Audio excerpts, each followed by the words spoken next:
If you were trying to organize workers, gig economy workers, which is difficult because they're a very heterogeneous and atomized group, I think that any way to speak to people's sense of honor is one of the most basic things that you can do, right? To get more specific, you start fracturing it more. But to go back to what I was mentioned before about these sort of substitute social formations, these substitute societies on the right, is that they are reimaginings of like honor. Like that is their basic appeal. But I think that is the latent moral economy. People, It's a question of dignity. Because I guess honor and dignity not being exactly the same. I wonder if you think that it's one more than the other. One thing I would hear a lot is a sort of a critique of disposability, just this feeling that people are they're not even worthy of the time to be fired. Like you could just automatically be deactivated, or if you have an interaction with a customer, they don't even have to like look you in the eyes. It's a very basic thing, but I think that speaking to it, that is, I think probably the most basic shared framework, and I think that's where like a lot of the people who are trying to organize gig workers, that is usually at the level that they begin with. Well, and there's a basis for universality there, which claims of justice or injustice aren't able to meet because of different conceptions of what justice would be. Exactly. Yeah.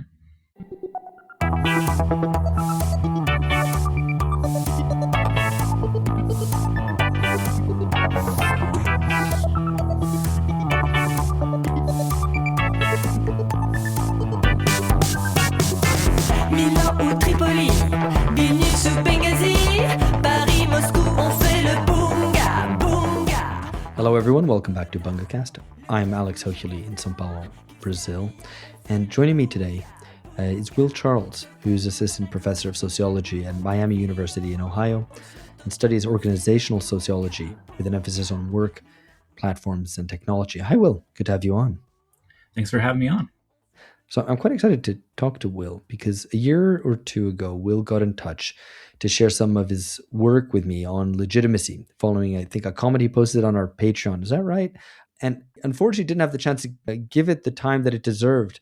But following our recent episode on Muskism, I remembered it because it was the stuff that Will had sent me through touches very directly on the discussion we had on Muskism and some of the critiques and questions that we had about this notion of Muskism, whether we live in the age of Muskism and whether that in some way is a correlate to the Fordism that obtained in mid-century.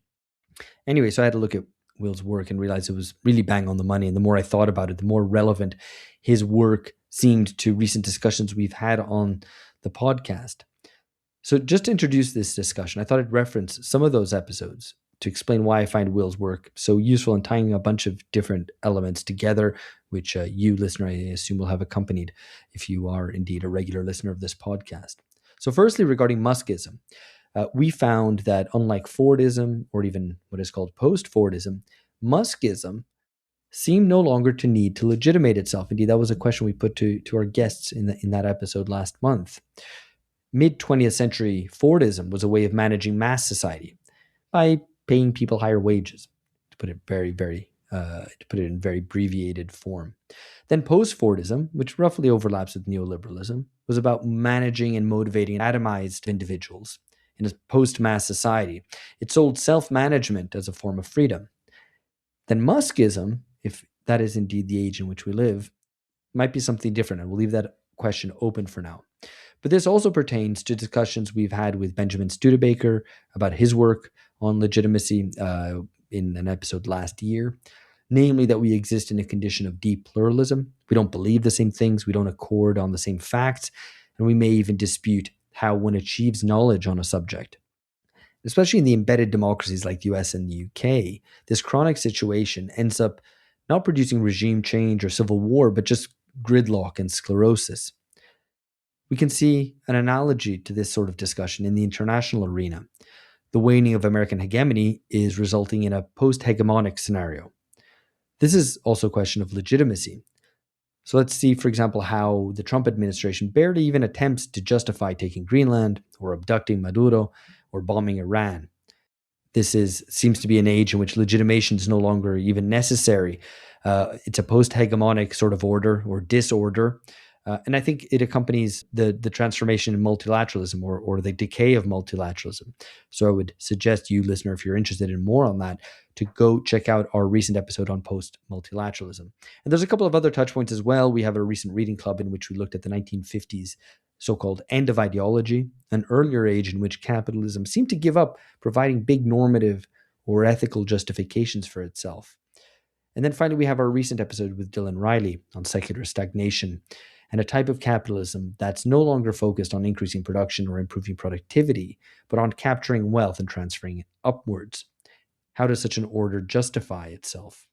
Now, you can find all these episodes linked in the show notes below, but I would urge listeners to subscribe to our Patreon if they want access to the full episodes.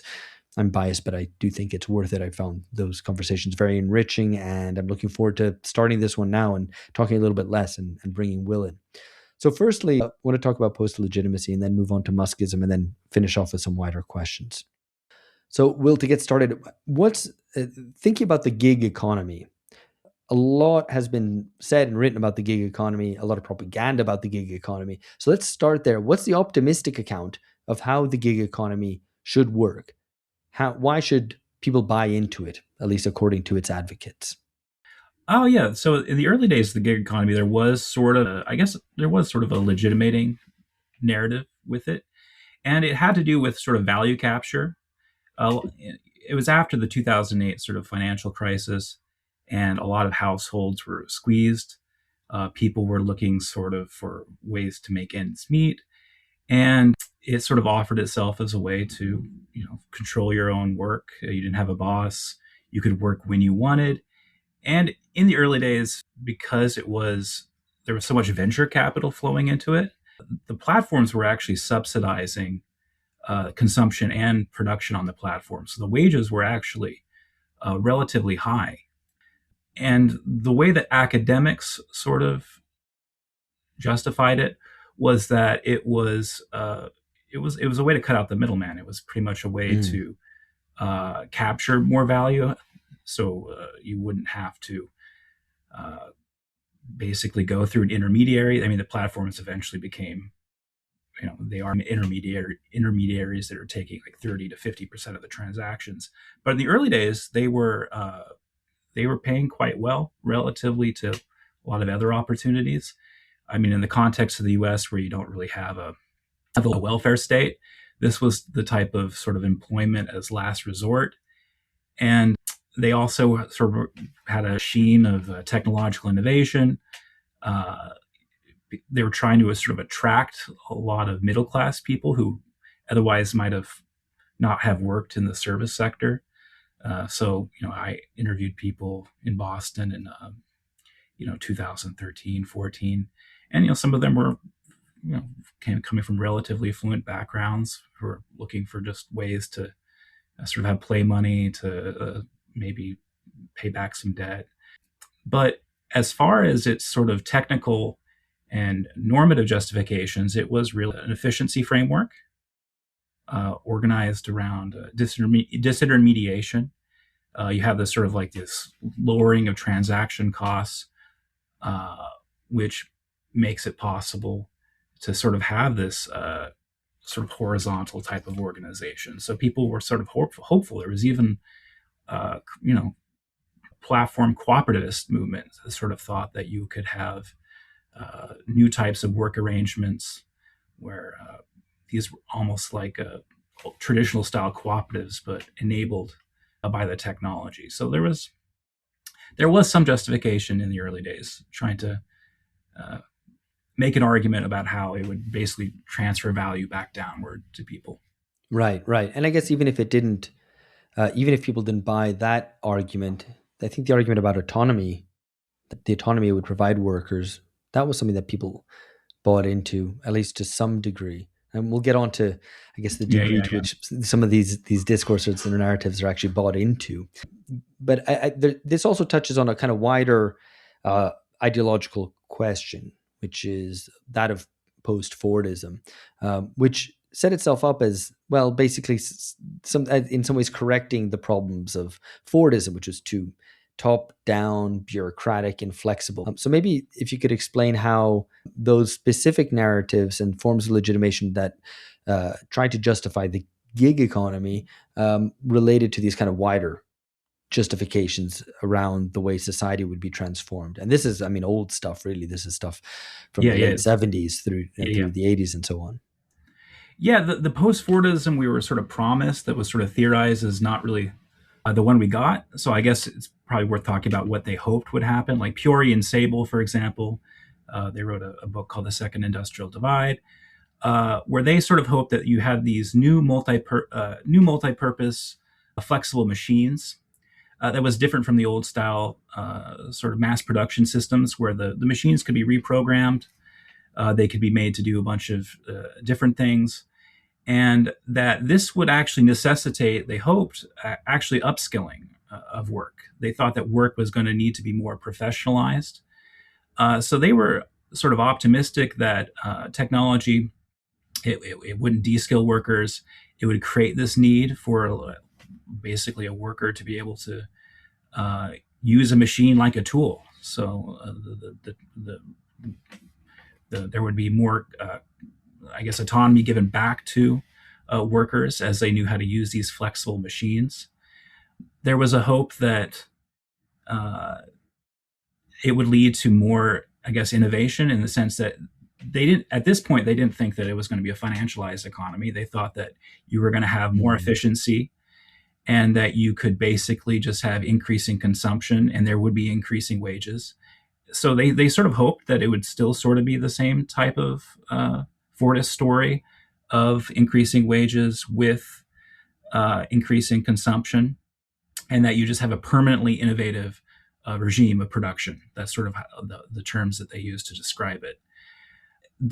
You could have this ability to have sort of more individualized consumption. So you wouldn't have the same mass society type of consumption. It would be it create possibilities for new identities, new ways of being.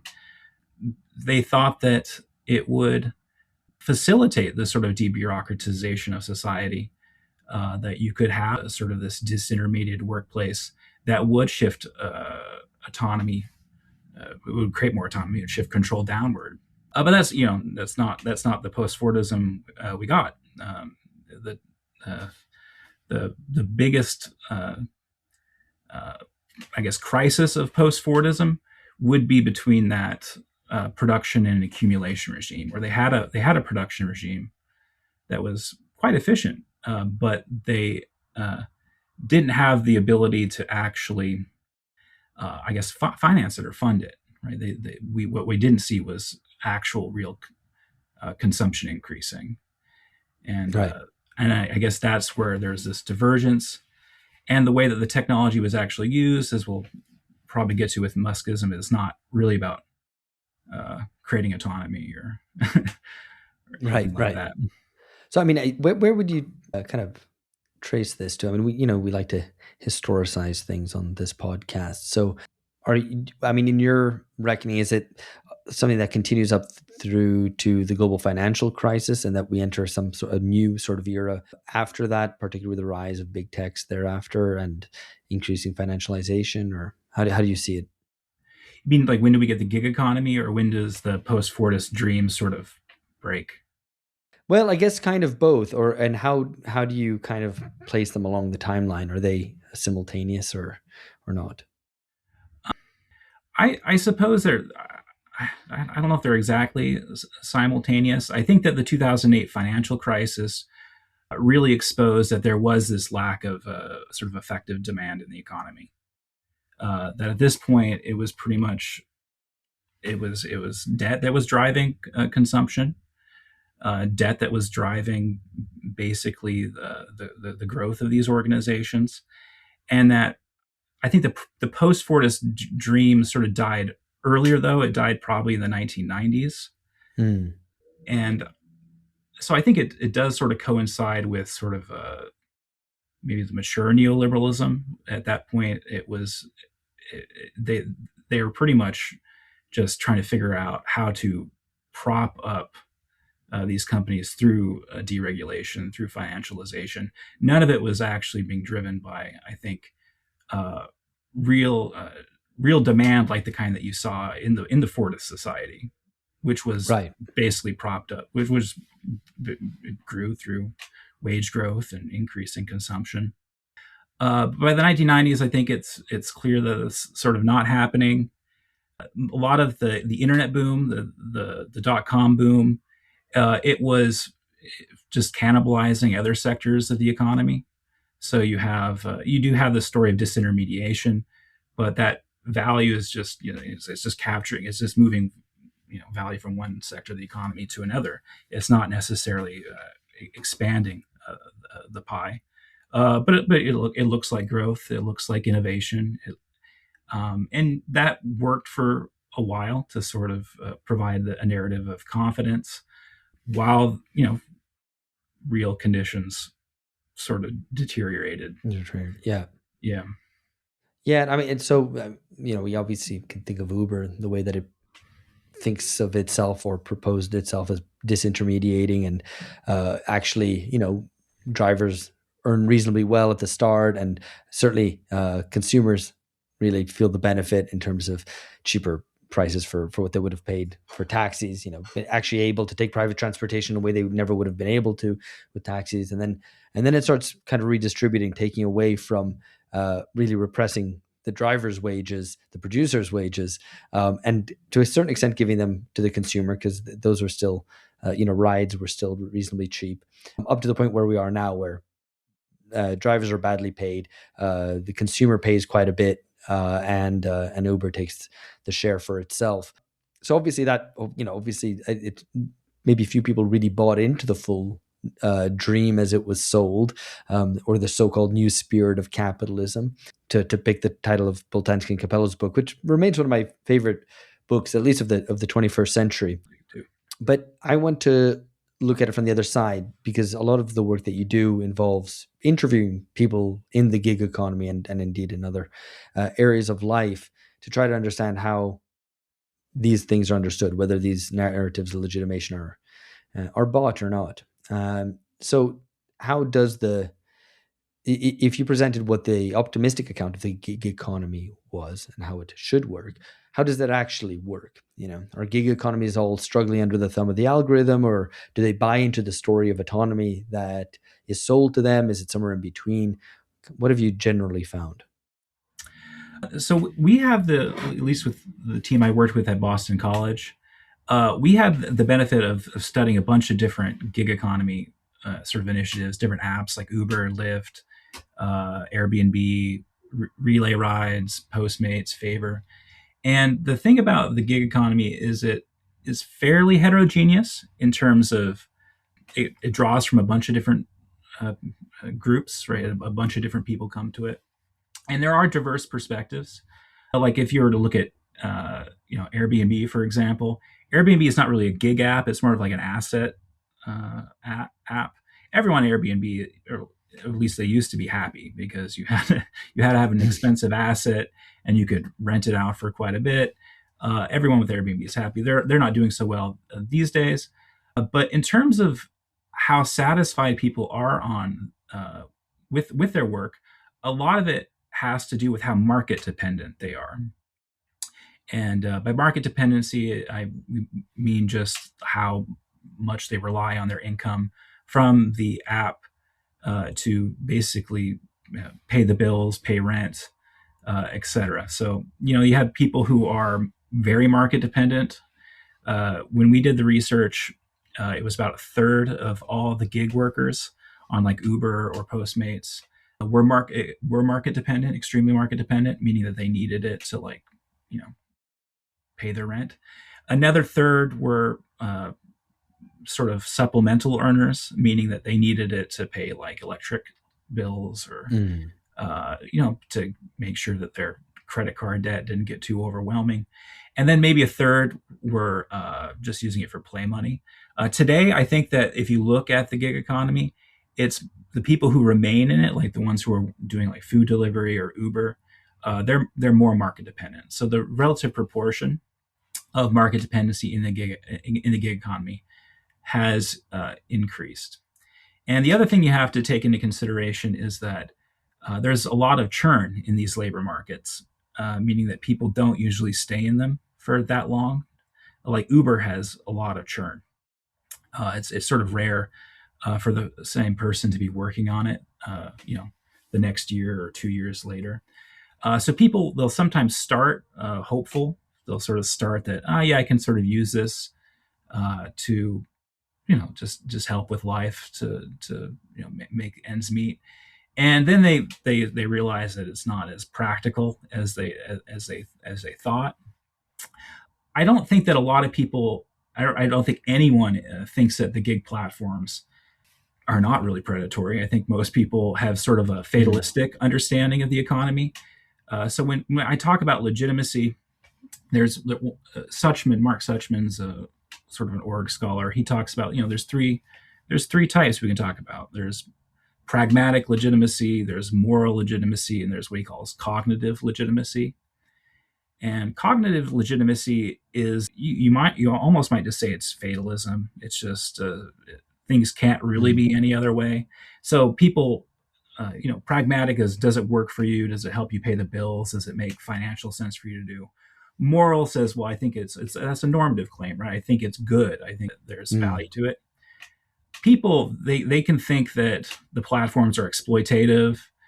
They can think that the people who run them are terrible, but it can have a thin type of cognitive legitimacy because they just think at this point that's what the economy is. I think a lot of people are they don't want to be seen as a dupe. They don't want to be seen as fools. They don't want to. I don't think if you talk to a lot of working class people, they would tell you that the economy should be anything other than shit. It's sort of it's just that's I think there's a generalized cynicism, and that is a type of legitimacy in the sense that it says things can't really be another way.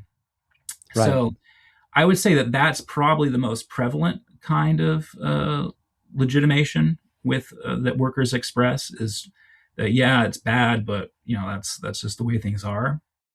So I was interested because I was going to ask you, in fact, to refer to the typology there that you've used from Suchman, I guess you can sum it up as either self-interest or it's good or Tina, right? There is no alternative. And I wondered, because one of the things that you discuss is this notion of efficiency, and that some of the gig workers understand they don't make a claim, at least in your interviews, about sort of injustice, because they feel that the platforms that they work for are good, not in a moral sense, but they're good in an economic sense, that they're efficient, that they are productive, that they're maybe the cutting edge of capitalism or something like that. And that therefore to complain would be to, I don't know, to do down the economy, or in some sense that they don't have a justification to place themselves as in the position of a claimant somehow, right? And so I wonder whether, if my redescription of it is correct, and whether that emphasis on efficiency, that these are efficient companies, is that a form of moral legitimacy? That people go, well, but Uber works. It works for a lot of people. Yeah, I have to work long hours for little pay. Conditions are bad. I'm dominated and ruled by the algorithm. But it's efficient. It's the best company out there, and therefore I should tolerate it.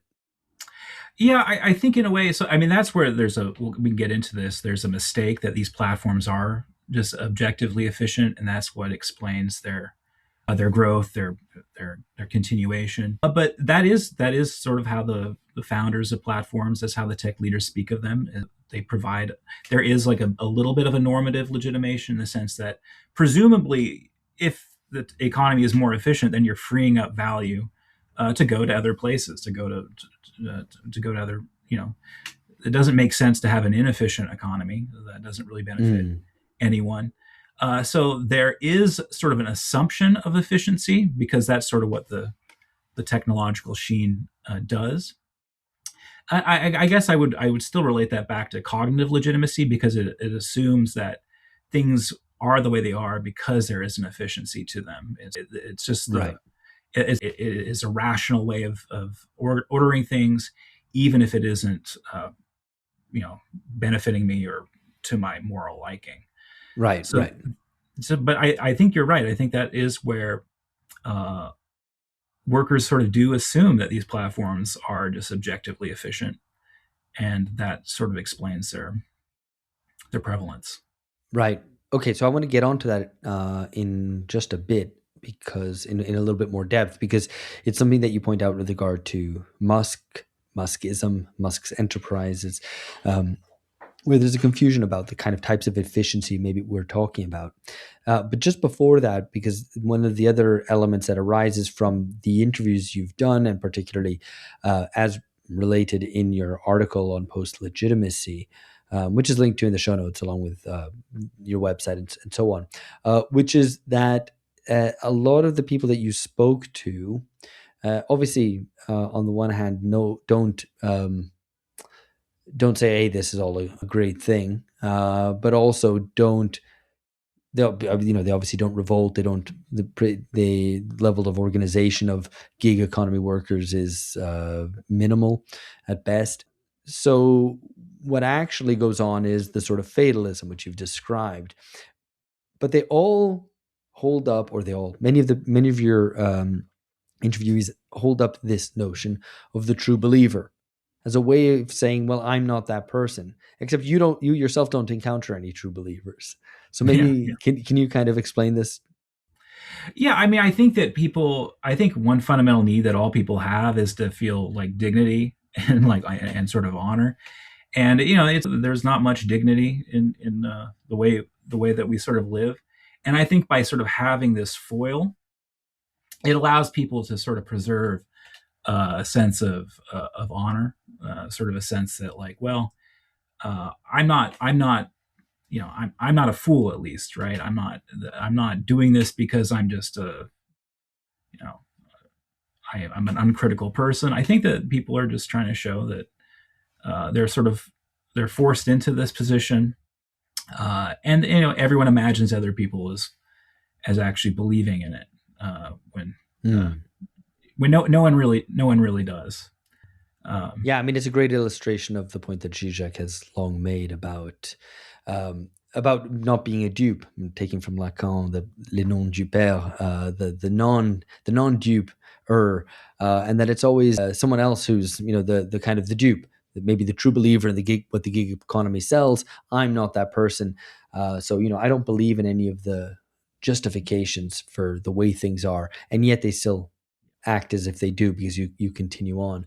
And that's kind of a point that has long been made by Zizek as a way of explaining our kind of ideological situation, and perhaps also as a way for why people don't revolt in a certain way, or how ideology functions today, which is not in an explicit fashion saying this is the best of all possible orders, or that it's moral, or that it's functions in some way even in your self-interest, but just simply that what else are you going to do? Where else are you going to go? And a certain fatalism associated to that.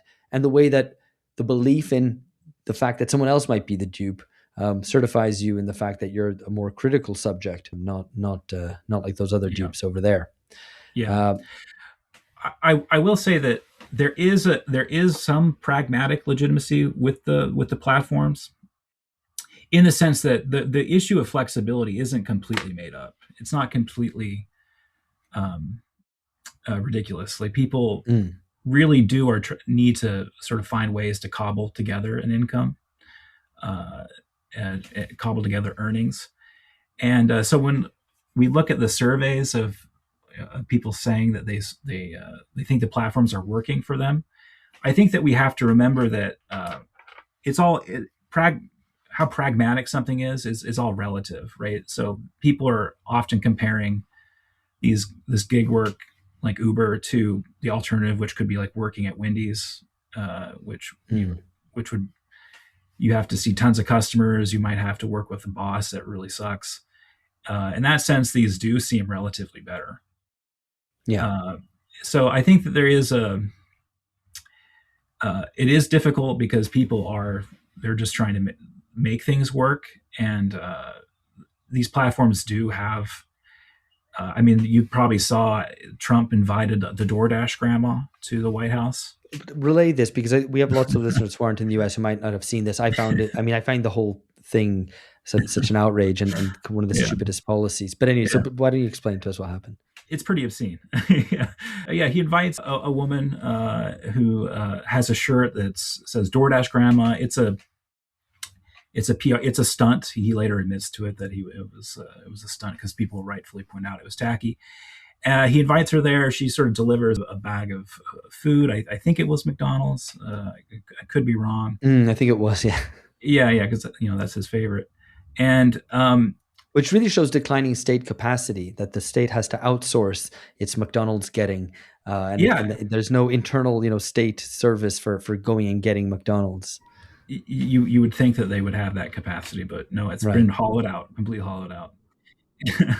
And he first tries to ask her what her thoughts are about men playing women's sports, and she says, "No, I'm just here because I support the no tax on tips." And she sort of reveals throughout. It's revealed that her husband has cancer, and that she's needing to do this to pay for cancer treatment. And Trump hands her $100 bill at the end, and this is sort of framed as, well, this is a type of, it's a poor effort at legitimation, but that's what it is. It's an effort at legitimation. It's basically saying, this can help you with your basic medical bills. It can pay. I mean, I think most people who are, they just ask, well, why can't we have healthcare? Why can't we have a welfare state? Yeah. But if that's off the table, if that's not, that's verboten, then this is what it's offered. And she's not. I don't think she is a dupe necessarily. I think she is trying to pay for her husband's cancer treatment. Yeah. Oh yeah. No. And my comments earlier certainly don't mean to indicate that people are duped. In fact, and also not to have any illusion that people who are, anyway, they're struggling, they're under time pressure, money pressure, all sorts of things, are setting up kind of ideal comparisons of what is the most just sort of order or the best possible solution versus another solution. It's much more pragmatic and immediate than that. I only bring this up because there is gig research that says that workers like the platforms, and that's because when they'll ask these questions, workers are making this relative comparison, but that doesn't mean that people think that it's good in total. That doesn't mean that. But there's a lot of boosterish type research that will say that, well, because they relatively prefer this to like working at a slaughterhouse, then therefore that must be an endorsement to of the platforms. Yeah. But I mean, just in terms of the legitimation and indeed in practical policy, how measly that policy of Trump's of not taxing tips is, because I mean, the whole tip system, I mean, I'm not from the US, so I find it particularly outrageous, but even in the US, many people do as well. And then to not tax tips, it seems to just be an incentive for employers to shift the balance between tips and non-tips away from, less guaranteed income and more tip-based income and increasing precarity, and then having a grandmother working at the sort of job which one would expect at best that it would be mainly young people. That whole spectacle, the attempt of him to engage her in a culture war topic, and her dismissing it. I mean, there's a whole world just contained in that scene there. Yes, for sure. Yeah, and I think it speaks to that. Like maybe there is like some minimal moral economy that still remains. That he got enough pushback that later on he said that it was kind of tacky. That was right. So I mean, I often want the capacity for shame is related to this issue of a moral economy. So yeah, well, and I mean, it does make me think whether Trump is an important president, to put it mildly. But he's kind of is a landmark in the history of the U.S. as it's often told through the sequence of presidencies, obviously. And one of the ways which might be slightly less remarked upon, but which is important, is he is maybe the first post-legitimate president in the way that particularly Trump 2 represents that, in the way that Biden was an attempt at weaving its way to a form of state capitalism, which responded to the crisis of legitimacy. Obama, obviously, there's a whole bunch of justification associated with Obama. But Trump really represents a change. And again, in the international arena, it's probably the most explicit in the turn away both for any sort of liberal internationalism as well as a rejection of neoconservatism in the narrow sense, and the kind of return to a very basic 19th century sort of politics of like, well, let's go get the resources. No, there's no question of installing democracy or guaranteeing international order. So anyway, I think it's important discussion, I guess, to be having, particularly at this point in time. Hello friends, you've reached the end of the free part of the episode. Well, we put out 2 entirely free episodes a month. The rest is for subscribers. For access, please join us at patreon.com/bungacast. For $7 a month, subscribers receive episodes with the entirety of the Bungacast cast. That's George Hoare, myself Alex Hochuli, and our contributing editors Philip Cunliffe, Lee Jones, Amberly Frost, Catherine Liu, Alex Gurevich, Ryan Zikraff, and Lee Phillips, as well as a huge number of guests. In 2026, our priorities are to explore the following themes: emerging state capitalism, war and militarism, political recombinations and new revolts, irrationalism and unfreedom and how to challenge these ideas, and the pre-political, or the social bases on which politics may be built. We'll also be exploring these themes through the Bungacast Reading Club, through a selection of classic essays, book chapters, films, and academic articles. If you sense history accelerating but feel that we have no control over events, then join us as we try to find political clarity to move beyond the decadent age of Bunga Bunga.